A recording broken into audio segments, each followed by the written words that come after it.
The dynasty was supposed to collapse. That's what many officials expected when a young concubine named Cixi found herself near the center of Qing politics in the mid-19th century. The empire was bleeding territory, fighting rebellions, absorbing foreign pressure, and struggling to manage a population that had grown beyond anything its administrative system was designed to handle. Instead, it survived. For nearly half a century, the Qing state remained intact under her influence. Not permanently, not successfully in every respect, but intact. And that alone creates a problem. Because if the empire endured longer than many expected, if reforms happened under her watch, if the state retained coherence through crises that might have shattered it entirely, then the simple story most people know becomes harder to defend. The simple story goes like this. Cixi was a reactionary empress who ruined China, resisted modernization, squandered resources, and dragged an ancient civilization into decline. Clean stories are useful. History rarely is. By the time Cixi emerged as a political force in 1861, the Qing Empire governed roughly a third of humanity. Think about that for a moment. Not a large country, not a regional power. Roughly 1 out of every 3 people on Earth lived under Qing rule. It was still one of the largest political systems humanity had ever created, and it was in trouble. The Taiping Rebellion alone would eventually kill tens of millions of people.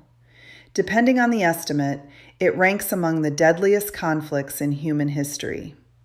Entire provinces were devastated. Tax revenues collapsed. Infrastructure disappeared.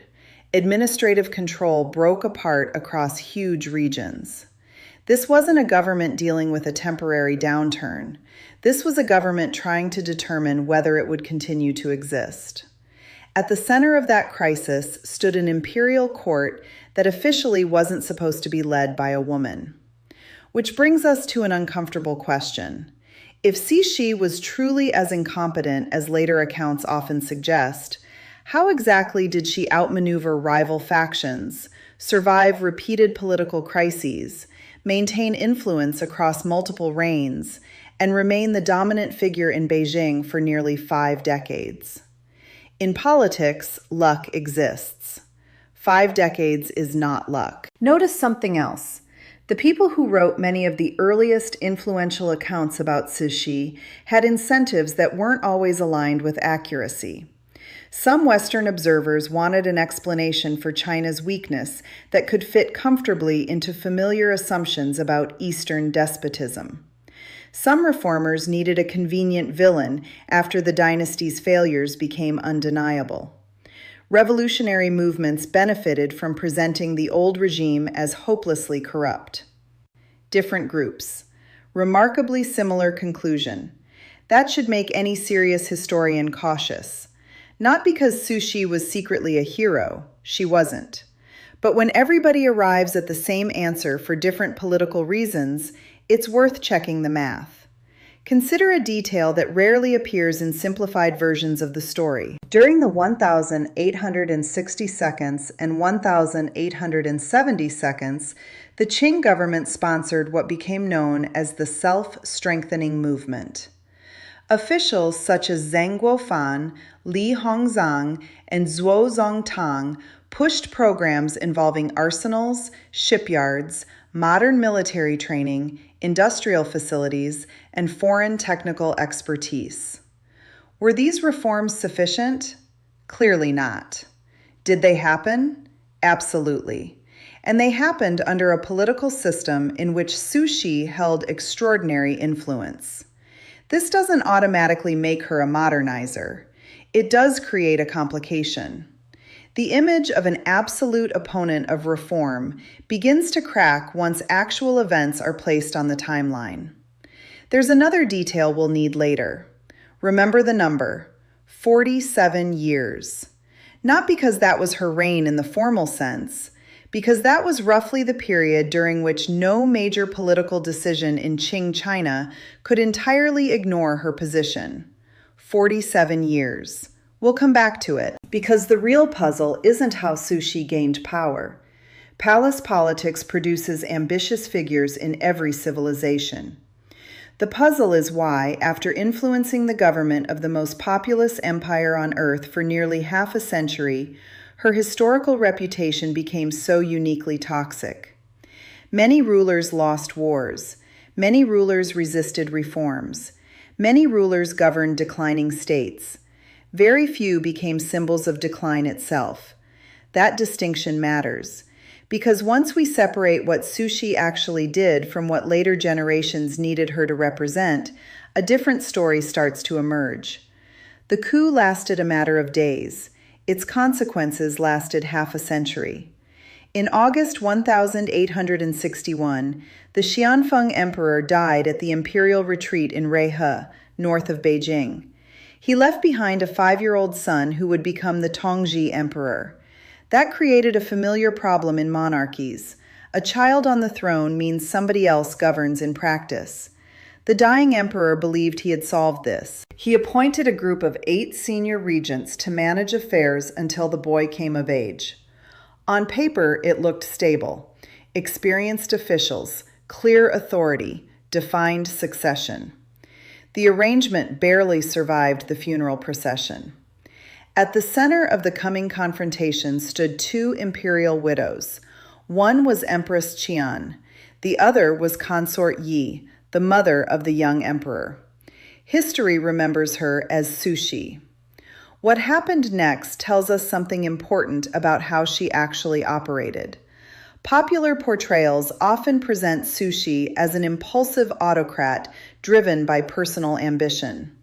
The record shows something colder, more patient. She didn't immediately challenge the regents. She built a coalition. Prince Gong, the emperor's brother, had his own grievances against the regency. Several officials were unhappy with the concentration of authority among the 8 appointed guardians. The military situation remained fragile. Nobody wanted paralysis at the top of government while rebellions still burned across the empire. Cixi recognized an opportunity, not because she controlled the system, because she understood where the system was weak. By November 1861, the coalition moved. The regents were arrested. The most powerful among them, Sushan, was executed. Others were removed. Authority shifted dramatically toward the 2 Empress Dowagers and their allies. The entire balance of power inside the Qing court changed. What's striking is how little violence accompanied the transition compared to similar succession struggles elsewhere in history. No civil war, no armies marching on Beijing, no years of bloodshed. A palace coup, yes, a remarkably efficient one. That matters because it reveals a trait that appears repeatedly throughout Cixi's career. She was rarely the strongest figure in the room. She was often the most politically skilled. Those are not the same thing, and they're easy to confuse. The Qing bureaucracy itself helps explain why. When people imagine Imperial China, they often picture absolute power flowing downward from a throne. Reality was messier. The Qing state governed hundreds of millions of people through layers of officials, provincial administrations, examination graduates, military commanders, aristocratic networks, and regional power centers. An emperor could issue commands. Getting those commands implemented across thousands of miles was another matter entirely. This is why the story of Cixi as an all-powerful dictator never quite fits the evidence. Take the self-strengthening movement. The central government encouraged modernization projects, but many were actually driven by provincial leaders, such as Li Hongzhang. Shipyards appeared, telegraph systems expanded, arms production improved, educational missions were dispatched abroad. One of the most famous examples involved Chinese students sent to the United States in the 872nd to study engineering, science, and modern industry. Think about that image. A dynasty often described as hopelessly opposed to modernization was sending teenagers across the Pacific to learn from foreign powers. The reality was more contradictory than the myth. Were there conservatives at court? Absolutely. Did resistance to change exist? Of course. Every large institution resists change.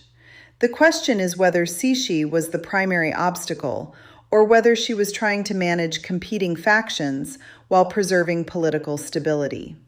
Those are very different interpretations. And the answer becomes even more complicated when we examine what happened after the Taiping Rebellion. Many historians focus on the empire's weaknesses. Fair enough. Less attention goes to the fact that the Qing state actually recovered from a disaster that could have destroyed it entirely. Tax systems were rebuilt. Provincial authority was restored. Agricultural production gradually recovered. Trade resumed. The dynasty that many assumed was finished remained standing. Not healthy, standing. There is a difference. A dry observation here. Governments often receive credit for victories and blame for failures. Qing China somehow managed to survive one of history's worst civil wars and still became famous mainly for the disasters that came later. History can be selective like that. But a counter-argument deserves attention. Critics of Cixi aren't wrong to point toward serious failures. The reforms moved slowly. Institutional resistance remained powerful. Military modernization was inconsistent. Corruption persisted. These were real problems, not inventions. Yet here's where the timeline becomes important. Many of the weaknesses that would later explode into crisis were inherited. They existed before Cixi entered politics. Population growth had outpaced administrative capacity for decades. Fiscal structures were strained. Foreign powers were becoming industrial giants, while Qing institutions still reflected an earlier era. She inherited a machine already under stress. The debate is whether she failed to save it or accelerated its decline. And that debate becomes much harder after 1894, because that's when an event occurred that shattered the assumptions of almost everyone in Beijing. Remember the coalition builder who had survived palace intrigue, rebellions, and succession crises? Soon she would face a problem political skill couldn't solve: a rapidly modernizing Japan. And when those two systems collided, the result permanently altered how Cixi would be remembered. Japan's victory over China in 1895 lasted a few months. Its psychological impact lasted generations. For centuries, many Chinese officials viewed Japan as a smaller neighbor operating within a regional order centered on China. Not subordinate in every practical sense, but certainly not a rival capable of threatening the empire itself. Then the First Sino-Japanese War happened, and the illusion evaporated. The conflict began largely over influence in Korea. It ended with something far more significant: a brutal demonstration that institutional modernization mattered more than historical prestige. China's Beiyang fleet had been celebrated as one of Asia's strongest naval forces. On paper, there was reason for confidence. Modern ships had been purchased, resources had been invested. The appearance of strength existed. Appearance turned out to be expensive. Performance turned out to be something else.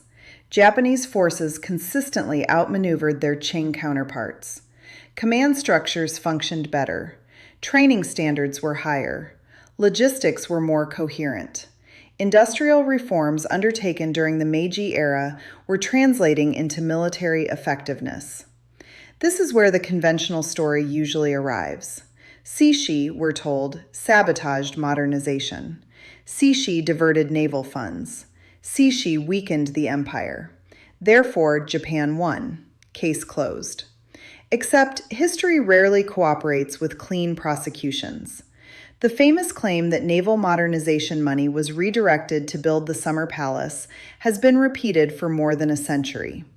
There is truth inside the story, but not in the simplistic form usually presented. Funds were certainly spent on imperial projects. The Qing court was hardly famous for fiscal discipline. Yet historians who dug through the financial records found a far more complicated reality. The Beiyang fleet's decline involved bureaucratic infighting, inconsistent maintenance budgets, corruption among naval administrators, competing priorities across ministries, and years of neglect extending well beyond a single decision by a single ruler. People like simple villains because systems are frustrating. Systems don't fit neatly into headlines. A warship can become obsolete because dozens of officials each made small, rational decisions that collectively became disastrous. Nobody gets remembered for that. An empress does. This doesn't absolve Cixi. She was the dominant political figure in the empire. Responsibility follows authority. But responsibility and sole responsibility are different things. The distinction matters. Because while observers focused on the military defeat, another story was unfolding beneath it.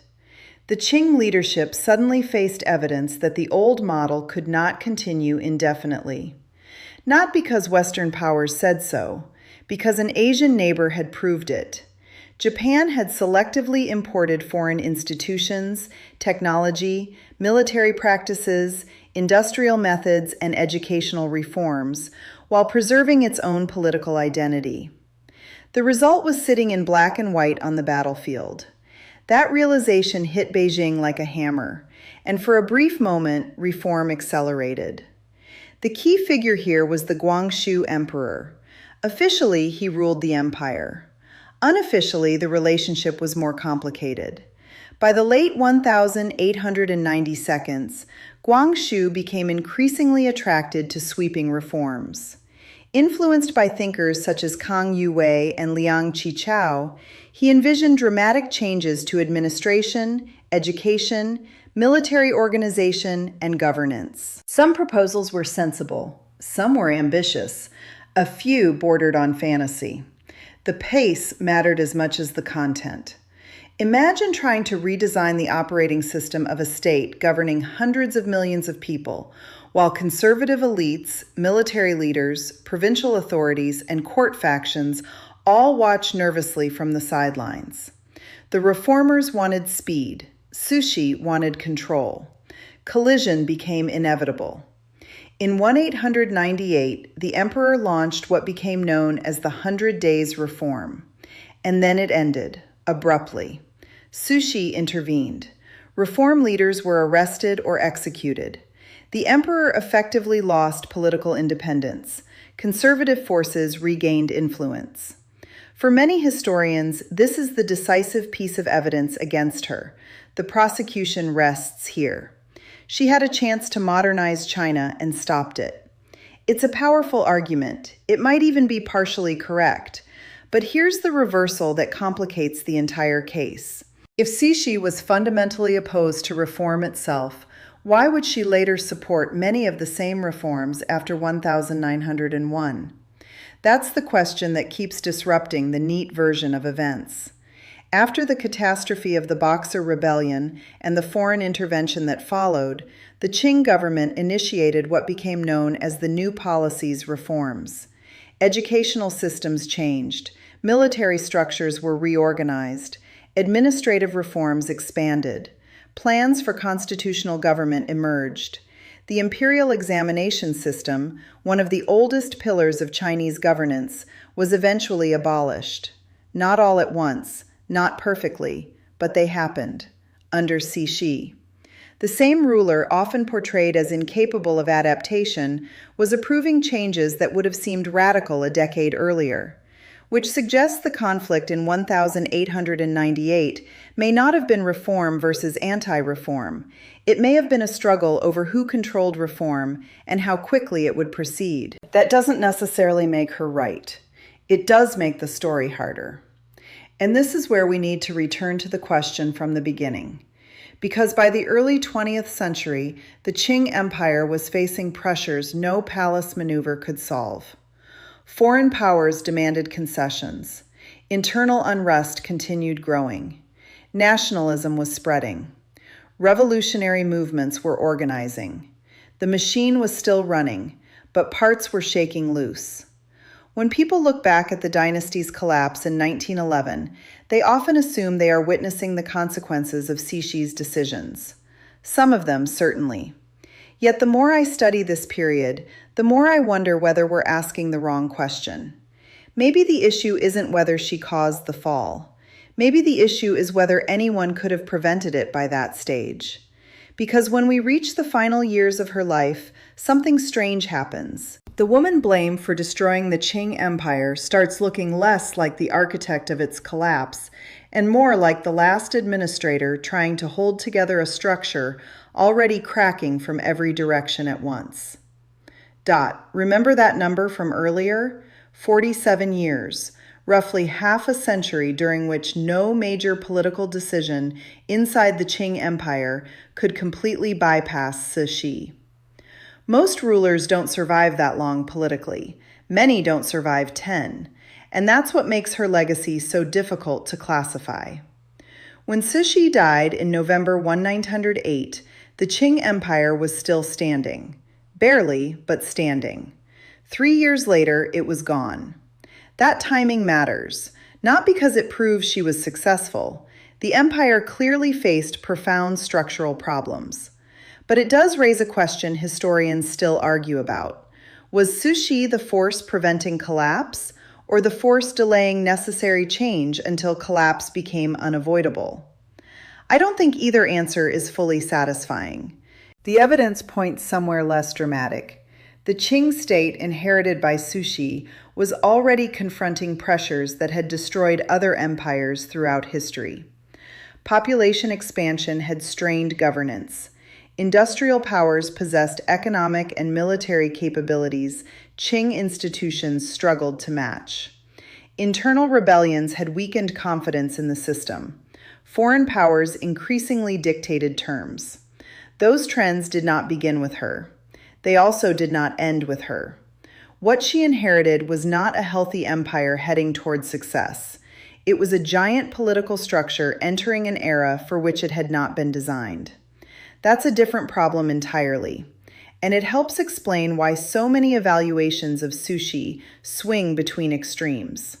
One side presents her as a visionary unfairly attacked by history. The other portrays her as the singular cause of China's humiliation. Neither version survives prolonged contact with the record. Visionaries rarely suppress reform movements. Catastrophic incompetence rarely dominate politics for nearly 5 decades while navigating rebellions, succession crises, foreign intervention, court intrigue, and administrative restructuring. The actual person was more complicated, which is usually where history ends up when you look closely enough. Consider the irony. Many revolutionary figures who followed Cixi benefited from hindsight. They could identify mistakes because the consequences were already visible. Cixi often operated without that luxury. She was making decisions inside a system she was simultaneously trying to preserve and modify. Sometimes she chose caution when speed was needed. Sometimes she chose stability over experimentation. Sometimes she was probably right. Sometimes she was clearly wrong. Real political leaders tend to accumulate both categories. The more interesting question is why popular memory settled so firmly on one interpretation. Part of the answer lies in what happened after the dynasty fell. The new Republic of China needed legitimacy. Revolutionary narratives require villains. The Qing court provided convenient candidates. Later nationalist narratives had their own incentives. Later Western narratives had theirs. Different storytellers, similar outcome. Cixi became less a historical figure and more a symbol. Symbols are useful. They are also dangerous, because symbols flatten complexity. The woman who emerges from archival records isn't a cartoon tyrant sitting in a palace while the empire burns around her. Nor is she a misunderstood reformer who would have solved China's problems if given more time. She's something historians often find more difficult to describe. A highly intelligent political survivor managing an aging imperial system during one of the most disruptive centuries in human history. That's less satisfying than a hero. Less satisfying than a villain, too. But it may be closer to the truth. My own view is that Cixi's greatest achievement and greatest failure were actually the same thing. She became extraordinarily good at preserving the Qing state. For decades, that skill kept the empire together. Eventually, preserving the system became harder than transforming it. And by the time that reality became unavoidable, the window for gradual adaptation may already have been closing. I'm not completely certain of that conclusion. History rarely offers certainty. The evidence simply leans in that direction. Which brings us back to the title of this video. Was she erased from history?